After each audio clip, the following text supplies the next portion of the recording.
Hello বন্ধুরা, আমি অনু update with অনু চ্যানেলে তোমাদের স্বাগত। আমি চলে এসেছি কথা সিরিয়ালের আপডেট নিয়ে। কথা সিরিয়ালে তো দেখা যাচ্ছে যে গুহ ফার্মার অবস্থা খুবই খারাপ, কিন্তু ওখানকার কর্মচারীদের টাকা দেওয়ার জন্য আমাদের শশীভূষণ গুহ বাড়ি নিলামে রেখেছে। প্রমিত বিশ্বাস সেই বাড়িটা কিনে নিয়ে শশীভূষণ গুহকে নাকি ফেরত দিত, তাহলে প্রমিত বিশ্বাসের সবাই খুব প্রশংসা করত, গুহ বাড়িতে নাকি তার জায়গা হতো। এইসব প্ল্যান প্রমিত বিশ্বাস করে রেখেছিল, কিন্তু এভি এসে সমস্ত প্ল্যান বিগড়ে দেয়। সে বলে যে সে এই গুহ বাড়ি কিনে নিচ্ছে, তাও আবার তার শখের মমস ক্যাফেকে বন্ধ করে। কিন্তু তার এইচওএফ এর ওপর একটা অভিমান থেকেই যাচ্ছে যে এত বড় বিপদ হয়েছে, কেন সে অগ্নিকে জানালো না, বাড়ির কেউ ওদেরকে কেন জানালো না। আর তাছাড়া সমস্ত সময় তো আমাদের এভিকে শশীভূষণ গুহ ছোট করে, পাচকগিরি কাজ করে বলে, এমনকি তার ক্যাফেটাকেও ছোট করে। আজকে এই ক্যাফেই তো গুহবাড়িকে বাঁচালো না। শশীভূষণ গুহ তাকে ক্যাপেবল মনে করে না, তার ক্যাফেকে ক্যাপেবল মনে করে। এই জন্যই তো শশীভূষণ গুহর এত ইগো। এই ইগোটাকে সরিয়ে রেখে তাকে তো বলতে পারতো। এই নিয়ে তো দাদু নাতির মধ্যে অভিমান চলতেই থাকে। এখন শশীভূষণ গুহ বলে, সত্যি তো আমার তো এখন কথা শুনবারই কথা, শোনাও, আমি শুনি, কিন্তু বাইরের লোকের সামনে এই সমস্ত কথাবার্তা হচ্ছে, যেটা কথা বলে যে এখন না করতে পরে বলতে।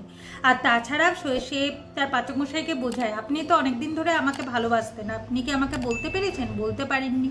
হয়তো কর্তা দাদুও অনেক কথা আপনাকে বলতে চায়, কিন্তু বলতে পারে না। একটু সময় দিন, সব ঠিক হয়ে যাবে। বাইরের মানুষ আছে পাচক মশাই। এদিকে তো প্রমিত বিশ্বাসের প্রশংসা সবাই করতে থাকে, যে বালুকাপুরে অর্ণাকে সে বাঁচিয়েছিল, সে নাকি খুব বড় বিজনেসম্যান, কানাডায় থাকে, তার দেশে এক চাচা আছে, সেই জন্য সে আসে। সে আবার বলেছে তার নাম প্রমিত শর্মা, তার বাবা মা ভাই বোন কেউ নেই, সে অনাথ, কিন্তু সে চায় যে কলকাতায় একটা ওষুধের বিজনেস খুলতে। আর তাকে নাকি গাইড করবে শশীভূষণ গুহ, তাই বারবার করে তাকে নাকি গুহবাড়িতে আসতেই হবে। তাই পারমিশন নেয় যে সে গুহবাড়িতে আসতে পারবে কিনা। আর অন্যদিকে অর্ণা তো প্রমিতের প্রেমে হাবুডুবুই খাচ্ছে, সেটা ভালোভাবেই বোঝা যাচ্ছে।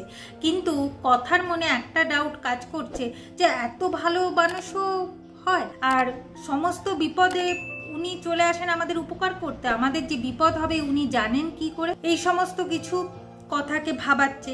আর এভি ভাবছে, এই ছেলেটাকে আমার খুব চেনা লাগছে, এই ছেলেটাকে আমি চিনি, কিন্তু কিছুতে মনে করতে পারছে। যাই হোক, এরপর দেখা যাচ্ছে যে ঘরে গিয়ে আমাদের এভি কথা খুনসুটিতে জমে ওঠে।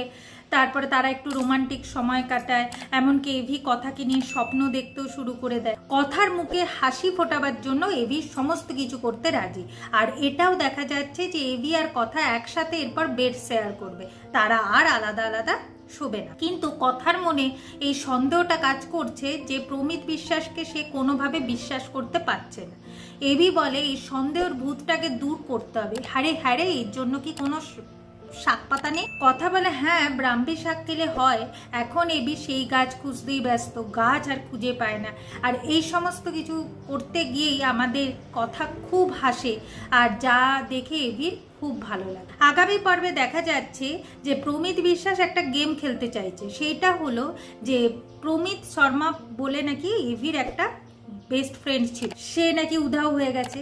ওই প্রমিত শর্মার জায়গা নেবে নাকি প্রমিত বিশ্বাস। তাহলে এভি তাকে বিশ্বাসও করবে, আর ওই বিশ্বাসের সুযোগ নিয়ে প্রমিত শর্মা গুহবাড়িতে ঢুকবে তাদের ক্ষতি করতে। প্রমিত শর্মা না, প্রমিত বিশ্বাসের। এইদিকে আবার এভিও সোশ্যাল সাইটে দেখতে পায় যে প্রমিত শর্মার জায়গায় প্রমিত বিশ্বাসের ফটো। তখন এভি বুঝতে পারে, আমি বলেছিলাম না যে ও আমার খুব চেনা, আরে ও তো আমার বেস্ট ফ্রেন্ড প্রমিত শর্মা, তাই তো আমার খুব চেনা চেনা লাগছিল। কর্তার এই সমস্ত কিছু একটু সন্দেহজনক লাগে। এইভাবেই আজকের পর্বটা শেষ হয়ে যাচ্ছে। আশা করি আজকের পর্বটা তোমাদের ভালো লাগবে। ভিডিওটা ভালো লাগলে লাইক শেয়ার ও সাবস্ক্রাইব করে দিও। ভিডিওটা দেখবার জন্য অসংখ্য ধন্যবাদ।